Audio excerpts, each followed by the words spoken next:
Welcome to Kyoto Prep Area, a podcast dedicated to the Dice Masters collectible dice building game, hosted by myself, Rico, and my trusty sidekick, JP.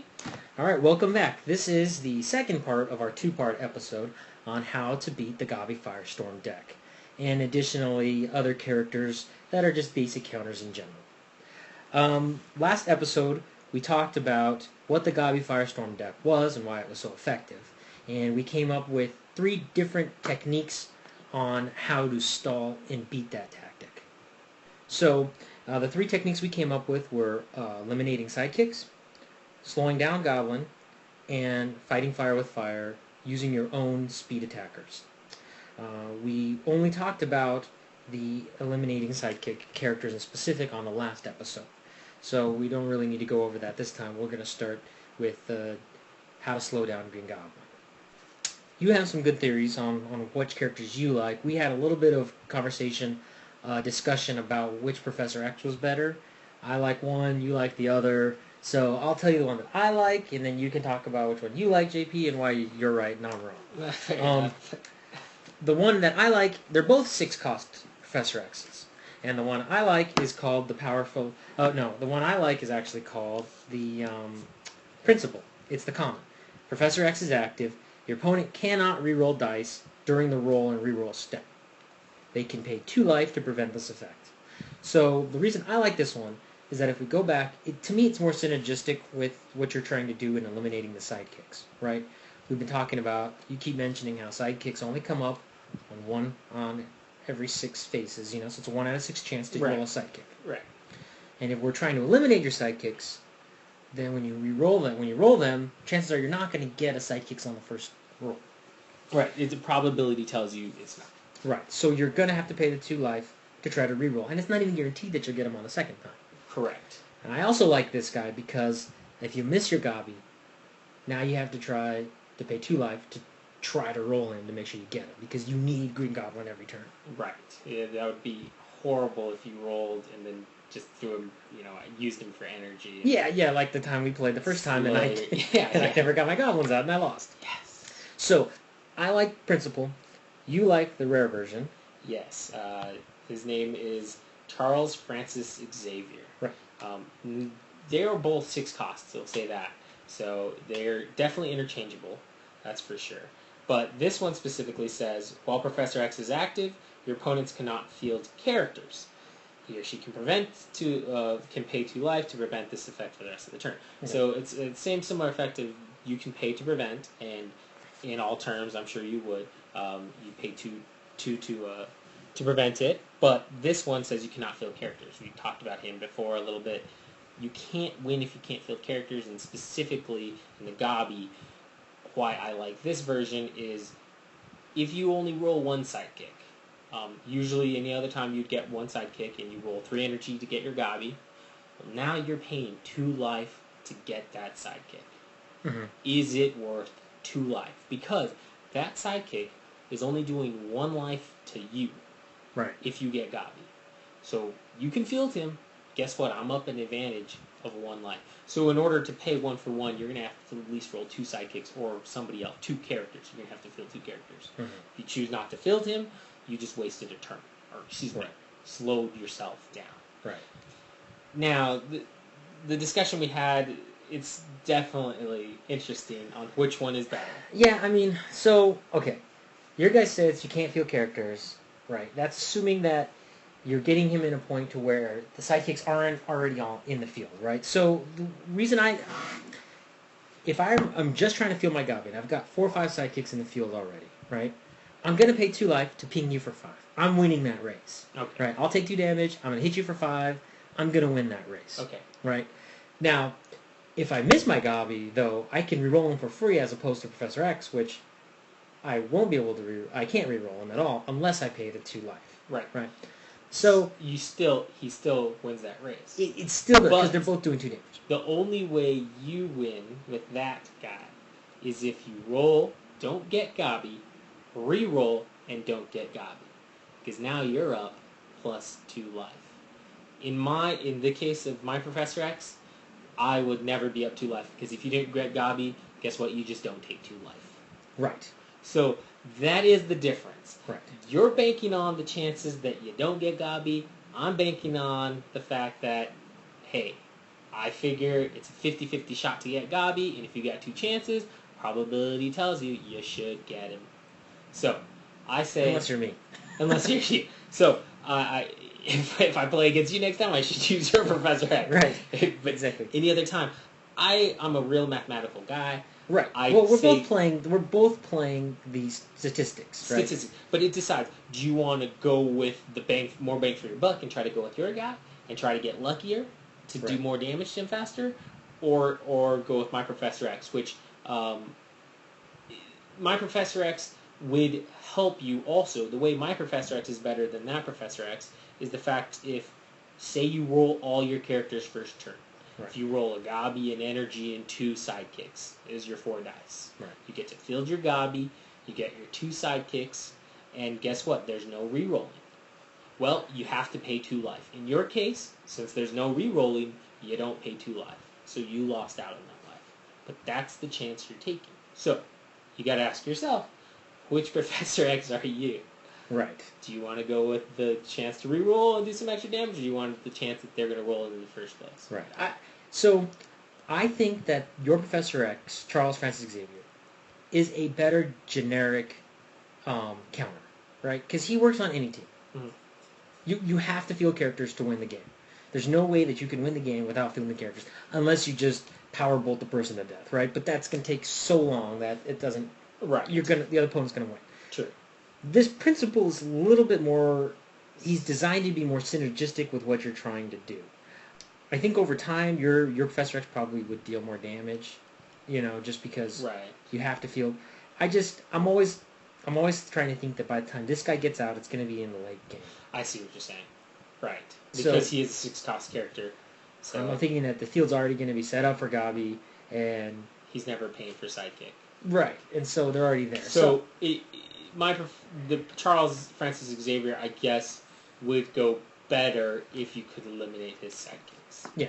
Because the more sidekick dice in his bag, the better this Professor X is. In your effect, you just need to stop his Gabi right, or whatnot. either way, right, exactly. So it's your choice. Pick your poison. I don't know. I like them both. I think they're both pretty good. Obviously, they're both 6 costs, so they were designed to be pretty similar. Very similar. It just depends on your style of plan, what you like to do. Do you like to screw your opponent's rerolls, or do you like just to shut down their ability to field characters? Right.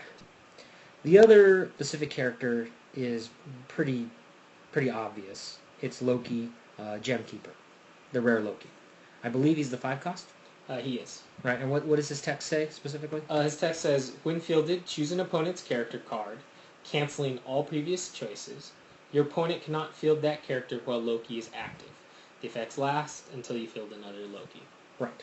So the strategy behind him is when I build with this guy on my team, I only put 1 die on it.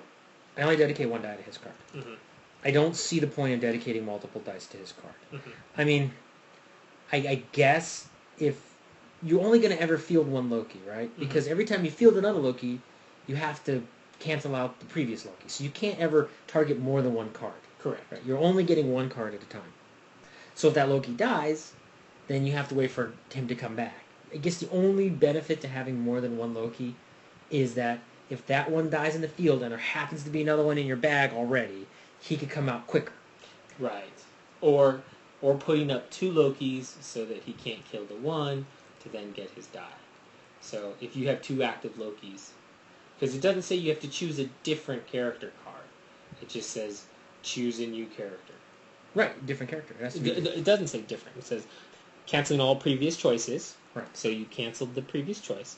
And then, so you get to, it says when fielded, choose an opponent's character I guess card. so. You have multiple Lokis; they could target the same card. You can target the same card, yes. So it doesn't hurt, but it does hurt in the idea of this guy is just a counter character. He is not your team. Right. If you're dedicating 2+ dice to a counter, Right. I think that gets overboard because Right. then you are spending too much time focusing on counter of your opponent Right. rather than actually helping your team. Right. You put him in there, you let him go. He's got to focus all his efforts to killing Loki. Yeah. But good luck killing him because his defense is 5, 7, and 8 respectively. Right. He is really high when it comes to defense, especially for a team who pretty much has low attacks because all they're doing is just straight damage to you anyway. Right. So good luck getting rid of him. I am totally in agreeing with you. Only one die is needed. Yeah, I think. And obviously you just target Gabi. Correct. Target Gabi and watch your opponent's face just crumble. Yeah, and then he's like, oh. Because most of the Gabi, like the Gabi deck that I built, the Firestorm deck I built, really has no way to get rid of Loki. I mean, you could play Punisher McRook, which states, when Punisher assigns to attack, knock out one target opposing character. Your opponent can prevent this effect by paying 2 life. And I always pay the 2 life. Pay 2 life all the time. You're going to win the race. You're going to have to... The defender's going to win the race. You're going to have hope for Loki to roll his level 1 card, and somehow for you to field 5 characters with Human Torch. Right. But I mean, the only other... fielding 5 characters in a turn... Right. And or you get lucky with Storm. You target Storm, you target him with the Wind Rider, right. And you don't re-roll it. But you have a 50% chance to get him back. So, yeah. I mean... And counters to it are... And that's just for the turn while Loki's not there. There's no guarantee that you get your Gabi dice while Loki is in my bag. That is true. So Loki is just... He is awesome. For 1 dice to screw up your opponent for multiple turns... Oh, yeah. Fantastic. Super slow down. Totally slows it down. I hate it. Those are the 2 best ways. The other way to slow down Gabi is kind of a little bit hidden. Again, these global abilities tend to not be so obvious at the beginning. And the global ability that I like is on the power action, Distraction. It states, spend a mask and return target attacking character to the field. We talked about this last episode previously in basic team building. I think this is a great card because that global ability can disrupt so many people's plans. Yeah, exactly. You use this on your opponent's Green Goblin. So the idea behind the Gabi Firestorm deck is that you attack with Goblin every round. You get him into play, you attack with Green Goblin every turn. Because you want him either in your KO pile, in your prep area, which is where you really want him, right. Or he goes back in your dice bag. Either way, you have him again to field him, because that's where he does his most damage. The Distraction counter allows when he attacks with Green Goblin, you just spend a mask and you send him back to the field. Well, guess what? He's just sitting there now. He's not doing anything. Yep. He's no longer generating extra damage. He can't do anything for you.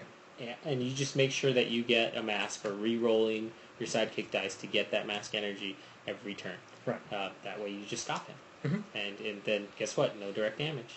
Right. So it slows him down. I mean, it forces him to try to use him as a blocker, but if you're playing against this deck, you have other ways to get around him. Ideally.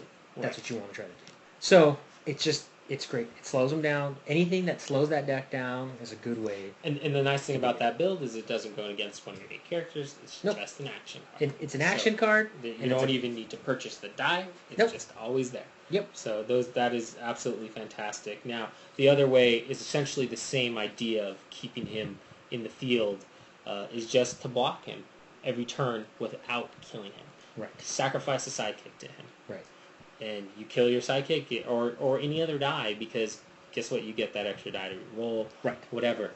It's more important to kill your own character, minus Loki. Right.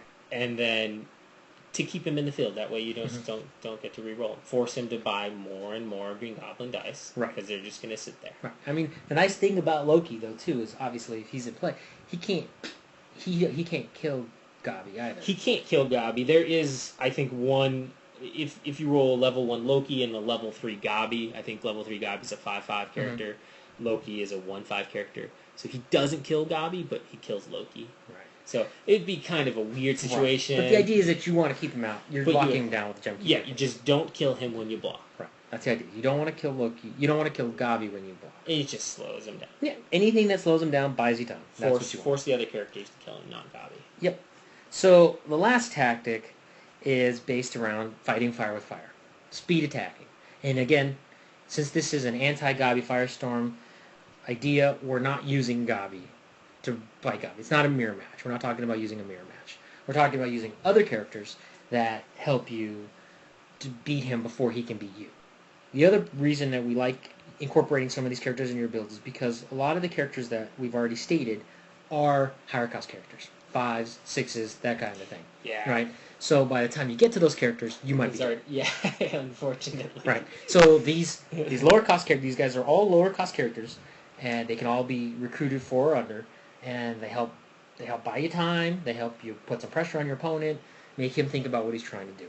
And the first character that we talked, let's go from most expensive to least expensive, which is the 4-cost Hawkeye Longbow. Yeah, Hawkeye Longbow. He states, when fielded, Hawkeye deals his attack value and damage to a target opposing character. Right. So he's in twofold. You get to attack killing a sidekick because his minimal attack is 3 You on always level want 1. You always want to target a sidekick. Always target a sidekick. Right. Keep Gabi there. Never target Gabi. No, because even if he has Gabi to block with, right, you attack with Hawkeye either way, right? Correct. Because if Gabi blocks him, he's going to kill Hawkeye. He's going to kill Hawkeye. And the nice thing is, if anybody blocks him, Hawkeye's defense, respective levels, there's 1, 1, and 2. Right. So 2 out of his 3 characters, if he even blocks with a sidekick because he doesn't want to take that 3, 4 damage, you kill Hawkeye. Right. Guess what? He gets to re-roll. You get him again. He snipes the sidekick and is attacking you again for 3 or 4 damage. Right. So it's forcing you to take 3 damage. Right. So that's nice because he snipes a sidekick and is doing a minimum of 3 damage to you direct. And if Gabi player has a Green Goblin in his field, he wants to kill his Green Goblin, obviously, because that's his goal. Any level of Green Goblin kills Hawkeye in return. Correct. So, which is kind of nice. Correct.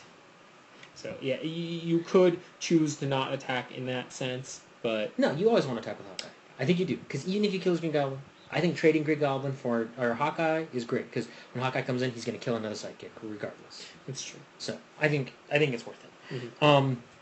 The other character is the 3-cost Angel, Avenging Angel, which is who was our spotlight character of the day on our last episode. Right.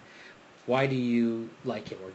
Once again, he's just a low-cost character, 3, but he's got that crazy loophole with that tactic. Right, with the distraction tactic. Drilling you 2 each turn. Sure. I mean, theoretically, the game can end in 10 turns. Yeah, and I've been on the other side of the Angel Storm deck, right? Because if you buy 2 or 3 Angels, you just attack with 2 or 3 Angels at a time. You either take 2 damage from blocking him and not killing him, or you take 2 or 3 damage from letting him go through unblocked, or you kill him and then he comes back again. That Angel just keeps coming back at you every turn. Yeah. It Super seems fast, and he's low cost, and that's the nice thing. Right.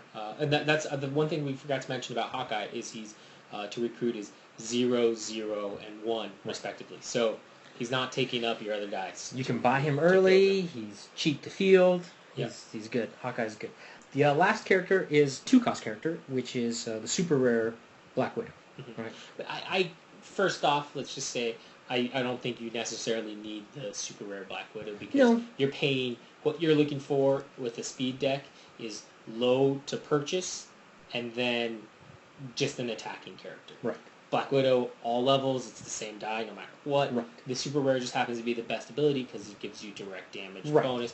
But turning the character down to level 1 isn't bad. No. Doing everything else is definitely fine. So if you don't have the super rare Black Widow, like me, right. If you're not lucky like this guy, then she works. Right. Yeah, the reason I only picked her is just because she has the additional ability of spinning down your opponent's characters.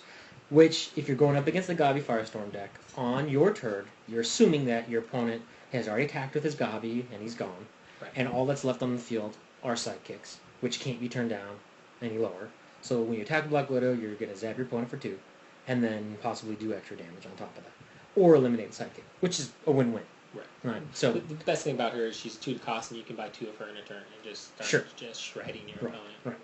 So, I mean, there are other 2-cost characters, but these 3 we like because they are not only 2 cost or 3 cost, they are aggressive. Right. You want to fight fire with fire. Fielding characters that are 2 cost that are trigger on blocking just it doesn't really do much because you're not going to get it out. You're not going to get that. I think the Ghost Rider guy, you could make an argument for him. Low Rider, but he is to field 1, 2, and 3. He's expensive. So he's expensive because you're only going to get Ghost Rider that turn. Right. Another possible option is a low-cost Human Torch, the level 2 Human Torch. Right. So there's options. He's not a fantastic attacker, and he can be defended a little easier than these other guys who have tactics of getting their damage through. Right. So, basically, we gave you about 9 different characters, 10 different characters to choose from. Each one of them has their own way of how they deal with the Gabi Firestorm deck. You add a couple of those to your build if you're not already using them. They'll help you get over that Gabi Firestorm pretty easily. Yeah. But in general, there are other characters that aren't just designed. We chose those guys basically because they were designed in our minds to specifically stop the Firestorm. You've put together a list of other characters that you like that are general counters just on their own. Yeah, and once again, stating what I consider like a counter would be you're usually only dedicating one die to the card because it's the card that you care about more than the actual die and character. Which, go back to it, I would only recommend one Professor X earlier also. Sure. So yeah. There's no need to use more. Okay. Because he's always going to stay active. But would like to start with one of the good ones is Vibranium Shield, the Irreplaceable. It says, place this die, touch an imposing character. Opposing characters that match that character's type cannot attack or block until the end of your opponent's next turn. Then place this die in the use pile. You get the die back. So what this prevents is if you happen to go up against a team that's all energy, all lightning bolts, or all masks, or all one type, boom, you got a shield, guess what? You can't do anything for a whole turn.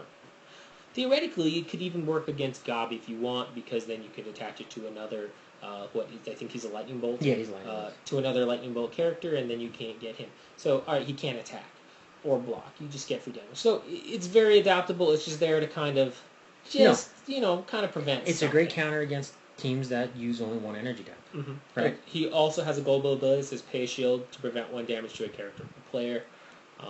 If it is against a direct damage deck, if you keep rolling shields, then you take no damage. Right. You're probably not feeling any characters, but Right. But it's a good counter. Yeah. I don't recommend having more than necessarily one of them.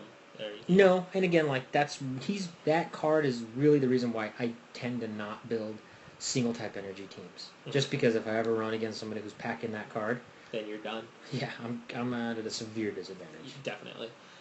So yeah, another one is I'll Mjolnir. let you go ahead and pronounce that. The rare Mjolnir, Thor's hammer. Yeah, it's a board wipe. Deal 4 damage to all characters other than Thor, and the star is deal 5 damage instead. It's got an additional effect of a global. You can pay 2 lightning bolts, which is kind of expensive, to deal 1 damage to target character. So it gives you a direct zap.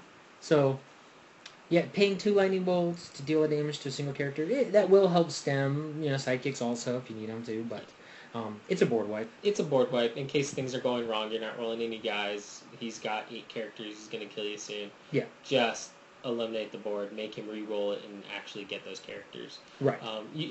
They do get a lot of energy, but that's what it is. So those are good dice. Now, the other characters on this list are purely global characters. Like we talked about Mr. Fantastic would fit in this category. I'm never going to purchase their die, pretty much ever. Okay. But, and therefore it doesn't necessarily matter which version you use. Okay. You're just looking for the global ability. Okay.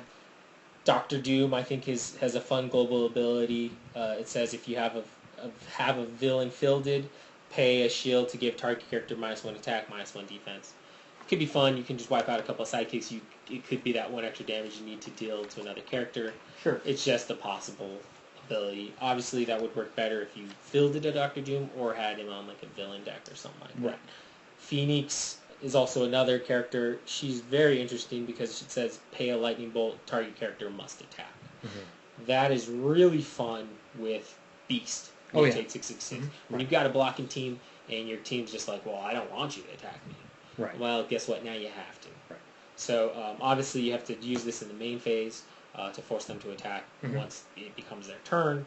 But then you force them to attack. You get all the bonuses. You can kill a couple guys that way. So that's really nice. Also force you to, your sidekicks to wipe out sidekicks, like I said before. Another really fun one that I've been dealing with lately, been tampering with, is Silver Surfer. And he's really interesting. All his levels say global once during your turn, pay a shield, and take 2 damage to draw 1 die and place it in your prep area. It's a give and take because you're taking 2 damage. And that's always hard to give yourself damage. But I think if you're rolling more dice than your opponent, you win in the long run. It's just a quick way to build up your team, Mm-hmm.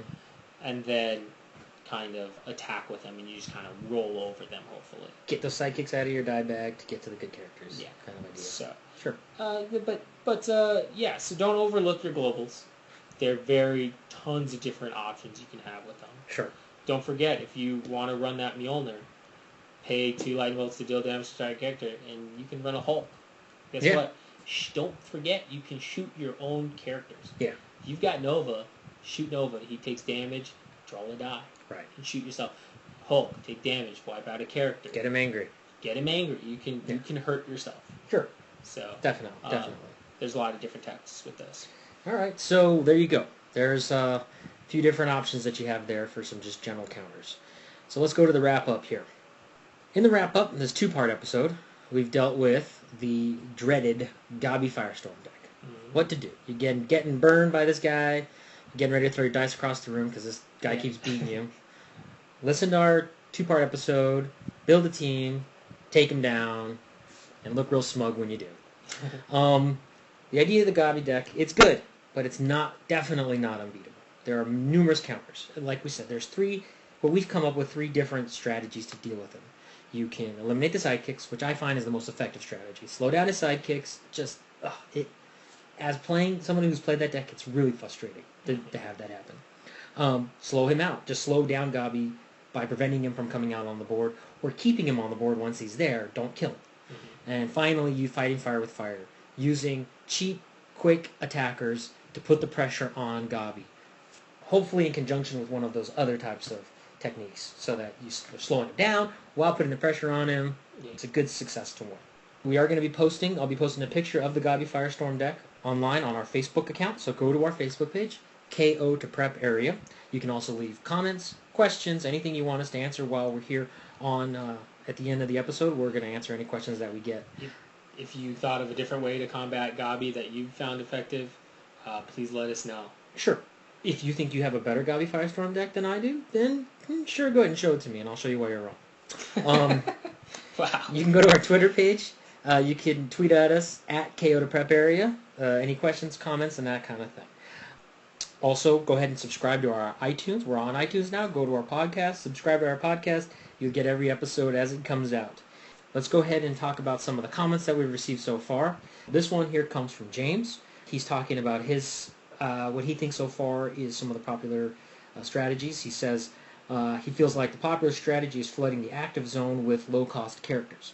Beast 666, Gambit Ace in the Hole are great. Everyone likes Hawkeye Robin Hood, but getting a Daikyo isn't necessarily that bad. So he's been using Longbow instead. I think the rare Hawkeye he was just referring to kind of probably just got downgraded after that rule clarification. Yeah. So that does affect. I do agree with him. I totally agree with you, James. I think you're right on track. It seems like most of the teams I'm running are doing that same thing. Yeah. I tend to, most of my teams, I'm losing. I'm down to about 5 or less health, and then I overwhelm you with all these little cost characters, and with all the dice I'm rolling, with my Beast Mutate, with my Hawkeyes. Gambit, if you don't know what Gambit does, he allows you to get dice out of your bag and roll them. Depending on which version of Gambit you get, you either get to fill your characters for free, get an extra dice, or they do direct damage to your opponent if you roll a character. We could have a whole discussion about which Gambit is better. Yeah. They both got... I think it's between the common and uncommon. The Ace in the Hole, which you referred to, James, and the uncommon Le Diable Blanc. I prefer the uncommon one version myself, just because I like free characters. It depends on the build that you're going with. Yeah, it definitely. But he's cheap and he's low, and you can just overwhelm your opponent. And I completely agree. It's also very nice. It's a slower tactic, and you've got to outlive your opponent, but hopefully you've got enough blockers to do that. Right. And then once they roll bad, or you slowly pick them apart, you win in the end. Right. And then you say, I attack with all my blockers. I'm doing only 1 damage with each dice, but here comes 10 dice at you. Right. So the other question that I have for you guys is, as a venue owner, like I have mentioned before, I own a venue called A to Z Games here in Arizona. We've got notice from WizKids stating that pretty much they're out of boosters. We're not going to be getting our starters until at the end of this month, and then more boosters aren't going to be available until August. So As far as running organized play, I know we're going to be getting an organized play kit in like July, but I don't know how that's going to work without having boosters for our customers to buy. I'm just curious as to what your venues are doing. Are you guys going to be running any organized play anytime soon? Are you going to be waiting until August to do that kind of stuff? I don't know what we're going to do right now. I guess we're going to have to just kind of wait and see how much product we're going to get on this next wave. I hope we can provide enough starters for our players, but our players that have been waiting on starters haven't bought boosters, and all the players that have starters have bought all the boosters, so there's no boosters for our players to get once they purchase their starters. So it's a bad loophole right there. So yeah, I'm curious what is your venue doing, and what are you going to try to do to keep this game going if you're planning on playing an organized play? Love to hear from you about that. So on our next episode, we're going to go into detail about a couple teams that we played against each other. JP played a deck designed around his drawing mechanics that he's been referring to, and I played a deck with sidekick pumps based around pumping up your sidekicks. We'll let you know how those games went and what we found out and the characters that we like on our next episode. But until then, remember to KO the prep area.